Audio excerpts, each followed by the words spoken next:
കാസർഗോഡ് ഹൈവേയിൽ എല്ലാ സ്ഥലത്തും ക്യാമറ വർക്ക് ചെയ്യാൻ തുടങ്ങിയിരിക്കുകയാണ്. സൂം ഔട്ട് ചെയ്ത് നോക്കി ക്ലിയറായിട്ട് ഒരു കലയില്ലാതെ ക്ലിയറായിട്ട് കാണുന്നുണ്ട്. 360 ഡിഗ്രി ക്യാമറയാണ്. അതേപോലെ ടൂ വീലറിൽ ഹൈവേൻ്റെ ഉള്ളിൽ ടൂ വീലറിൽ പോകുന്നവരും 3 വീലർ റിക്ഷ പോലത്തത് പോകുന്നെങ്കിലും പിന്നെ ഹൈവേയിൽ ഫുട്പാത്തിൻ്റെ മേലെ പാർക്കിംഗ് ചെയ്താലും എല്ലാ ഫൈന് വരാൻ തുടങ്ങിയിട്ടുണ്ട്.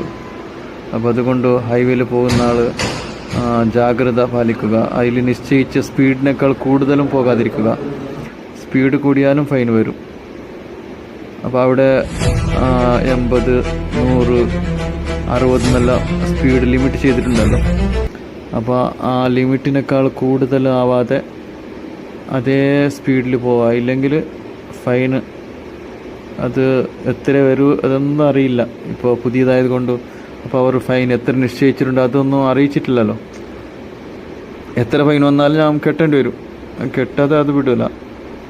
അപ്പോൾ അതുകൊണ്ട് ജാഗ്രതയിൽ ഇനി മുതൽ ഡ്രൈവ് ചെയ്യുക.